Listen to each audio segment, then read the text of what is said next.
तो एपिसोड की स्टार्टिंग में ही हम देखते हैं कि मिर्चा जिन्वू को बोलती है कि आखिर तुम यहाँ क्या कर रहे हो, और तब जिन्वू अपने आप को कंट्रोल करता है और शांत होता है, और फिर वो कहता है कि मैं यहाँ खो गया हूँ। जिसपे मिर्चा कहती है कि ये एक बॉस का रूम है, यहाँ रहना खतरनाक है, यहाँ से चले जाओ। तब जिन्वू सोचता है कि मिर्चा इनके बारे में जो अफवाह फैली है लोगों के बीच में वो बिल्कुल सही है। जब तक मिर्चा ने उससे खुद से बात नहीं की तब तक उसे पता ही नहीं चला था कि वो कब वहां आ गई। और वो जिन्वू से कहती है कि तुम्हें अभी के अभी यहाँ से जाना होगा, अगर तुम डंजन बॉस के कॉन्टेक्ट में आ गए तो पूरी माइनिंग टीम के लिए खतरा हो सकता है। और ये सुनकर जिन्वू वहां से जाने लगता है। इसके बाद मिर्चा उसे पीछे से रोकती है और उसे सूंघने लगती है, जिसे देखकर जिन्वू हैरान हो जाता है और पूछता है कि तुम ये क्या कर रही हो। और इधर मिर्चा हैरान होती है कि आखिर जिन्वू में से कोई स्मेल क्यों नहीं आ रही। फिर वो जिन्वू से पूछती है कि क्या तुम सच में एक हंटर हो, और उसका आईडी बैज चेक करने लगती और सोचने लगती है कि क्या ये एक ई रैंक हंटर है, इसलिए इसमें से कोई स्मेल नहीं आ रही। इसके अगले सीन में हम देखते हैं कि माइनिंग टीम का मैनेजर जिन्वू को बताता है कि मिर्चा हमेशा लंच ब्रेक के टाइम पे पेट्रोलिंग करने आ जाती है ताकि माइनिंग टीम को कोई भी दिक्कत ना हो। वो भले ही यंग हो लेकिन वो चौकन्ना और समझदार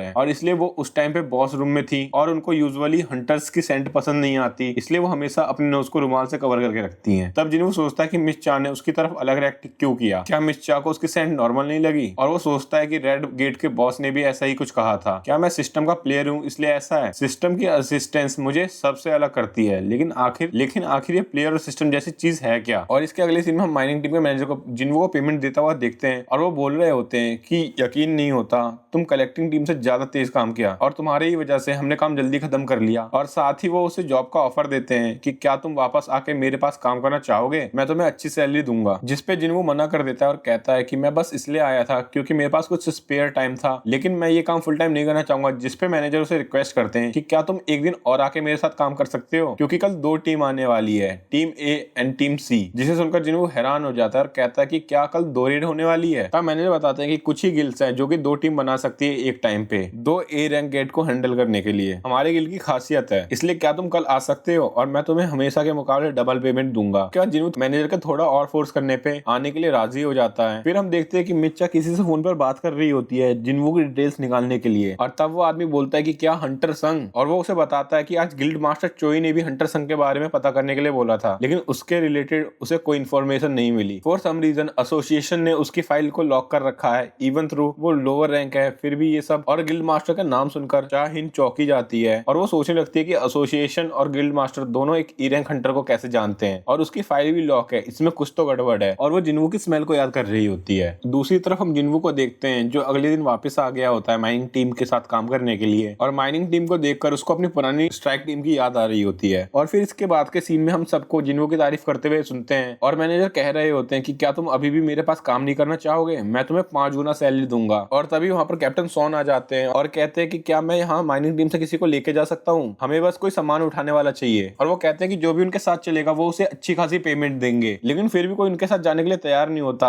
और तभी जिन्वू हाथ उठा के कहता है कि वो जाने के लिए तैयार है, और ये देखकर मैनेजर उसे रोकने की कोशिश करते हैं कि तुम आखिर क्यों जाना चाहते हो, वहाँ काफी बीस्ट होंगे, वहाँ जाना वर्थ इट नहीं होगा और तुम्हारी जान पर खतरा भी है। जिसपे जिन्वू उनसे कहता है कि कोई बात नहीं, मैं जितना दिखता हूँ उससे ज्यादा ब्रेव हूँ। और कैप्टन सॉन जिन्वू को अपने साथ लेकर चले जाते हैं। और इसके बाद हम जिन्वू और कैप्टन सॉन को गेट के बाहर खड़ा देखते हैं, और जिन्वू कहता है कि ये गेट तो कल से भी बड़ा है। तब कैप्टन सॉन कहते हैं कि हाँ शायद ये कल से बड़ा हो, लेकिन इसमें से लो एनर्जी रीडिंग आ रही है, और वैसे भी हम लोग सेकंड टीम से हैं तो वो लोग हमें सीरियस गेट में नहीं जाने देंगे, तो तुम टेंशन मत लो। और जिन्वू सोचता है कि इस टीम में 6 ए रैंक और 5 बी रैंक है और कोई भी एस रैंक नहीं। इसके बाद भी इस लेवल की टीम क्रिएट करना आसान नहीं है, शायद इसलिए हंटर गिल्ड टॉप 5 गिल्ड में आती है। और इसके बाद वो सब गेट के अंदर चले जाते हैं, और अंदर जाते ही जिन्वू सोचता है कि इस गेट में से शायद कल के गेट के मुकाबले कम एनर्जी आ रही हो, लेकिन मुझे इसमें से सेम फीलिंग आ रही है जैसा मुझे रेड गेट से आई थी। तब उससे एक लड़की कहती है कि तुम्हें टेंशन लेने की कोई जरूरत नहीं है, कैप्टन और बाकी के हंटर्स काफी स्ट्रांग है, और जब तक तुम भागते नहीं हो तुम पे कोई मैजिक बीस्ट अटैक नहीं करेगा। और कैप्टन सोच रहा होता है कि अगर ये रेड सक्सेसफुल हो गई तो वो ऑफिशियली रेड कैप्टन बन जाएगा, और चाहे वो गिल्ड मास्टर और वाइस गिल्ड मास्टर जितना स्ट्रांग ना हो, फिर भी वो एक ए रैंक हंटर है, वो ये कर सकता है। इसके बाद ही वो सब एक एनर्जी की प्रेजेंस को फील करते हैं और सब अपनी अपनी फाइटिंग पोजीशन ले लेते हैं। और तभी वहां पे डॉग जैसे मॉन्स्टर आकर उन पर अटैक कर देते हैं, और सभी मिलके उन मॉन्स्टर्स को इजीली हरा देते हैं। और उनमें से एक हंटर बोलता है कि आखिर ये डंजन जैकल्स यहाँ ए रैंक गेट में क्या कर रहे हैं, जिसपे जिन्वू पूछता है कि क्या ये अक्सर नहीं दिखते, और हीलर उसको बताती है कि ये मैजिक बीस्ट सी रैंक गेट में होते हैं और ये सब यहाँ टिक भी नहीं सकते क्योंकि ए रैंक डंजन में इनसे भी ताकतवर मॉन्स्टर रहते हैं। और तभी जिन्वू उन मॉन्स्टर्स के गले में कॉलर देखता है और बोलता है कि शायद ये सब किसी के पालतू हो, जिसपे सभी हंटर्स हैरान हो जाते हैं और बोलते हैं कि क्या ये सभी मॉन्स्टर किसी के पेट हैं। और तभी उन सबको किसी के आने की आवाज आती जाती है और वहाँ पे बहुत सारे मॉन्स्टर आ जाते हैं जिनको हाई ऑक्स कहते हैं। और हाई ऑक्स आते ही सभी हंटर्स पे अटैक कर देते हैं और यहाँ पे किसी भी हंटर का कोई भी अटैक काम नहीं आ रहा होता है और वो सब बहुत कोशिश करके भी हाई ऑक्स को हरा नहीं पा रहे होते हैं। और तभी एक हाई ऑर्क एक बी रैंक हंटर का हाथ काट देता है और उसको बचाने के लिए एक मेज हंटर उसकी हेल्प करने आ जाती है और हीलर अपनी मैजिक से उस हंटर का हाथ रीजनरेट कर देती है। और तब हम देखते हैं कि जिन्वू का बैग जमीन पे रखा हुआ है और जिन्वू गायब है। जिसके बाद हम देखते हैं जिन्वू अपनी स्टील्थ की एबिलिटी यूज करके उन मॉन्स्टर को वीक करने लगता है, जिसके बाद वो सभी हंटर्स मिलकर उन मॉन्स्टर को हरा देते हैं। लेकिन इस फाइट से सभी हंटर्स बहुत एग्जॉस्ट हो गए थे और एक हंटर सबसे पूछता है कि क्या कोई घायल तो नहीं हुआ, जिसपे दूसरा हंटर कहता है कि ये तो एक मिरेकल है कि हम इन मॉन्स्टर को हरा पाए। और हीलर कैप्टन सॉन से पूछती है कि क्या तुमने फाइट के दौरान कुछ अजीब महसूस किया, जिसपे कैप्टन कहता है कि हाँ, सभी हाई और अचानक से स्लो हो गए थे। जिसपे वो जीना से पूछता है कि क्या ये तुमने किया था, और जीना उसे बताती है कि वो चाहकर भी ऐसा नहीं कर सकती और यहाँ कोई भी मेज हंटर ऐसा नहीं है जो ये कर सके। लेकिन कुछ भी हो, हम आखिर में जीत ही गए। और तभी एक मेज हंटर सोचने लगती है कि जिन्वू उन पर हंस रहा होगा, क्योंकि कोई भी हंटर जिन्वू को स्टेल्थ मोड यूज करते हुए देख नहीं पाया था और बस वो इकलौती हंटर है जिसने जिन्वू को नोटिस किया था। और वो सोचती है कि वो ऐसा प्रिटेंड करेगी जैसे वो कुछ जानती ही नहीं है। और तभी एक हंटर कैप्टन सॉन से पूछता है कि अब उन्हें क्या करना चाहिए, जिसपे दूसरा हंटर कहता है कि आगे जाना डेंजरस होगा और उन्हें ज्यादा हीलर्स और मेज हंटर्स की जरूरत पड़ेगी, इसलिए वो सब वापस जाने की सोचते हैं। जिसपे कैप्टन सॉन भी राजी हो जाते हैं और कहते हैं कि हाँ, मैं इतना बेवकूफ भी नहीं हूँ कि सबकी जान खतरे में डालूं। और जैसे ही वो गेट के पास पहुंचते हैं तो वो देखते हैं कि गेट पे तो एक बैरियर लग रखा है और कोई भी बाहर नहीं जा सकता।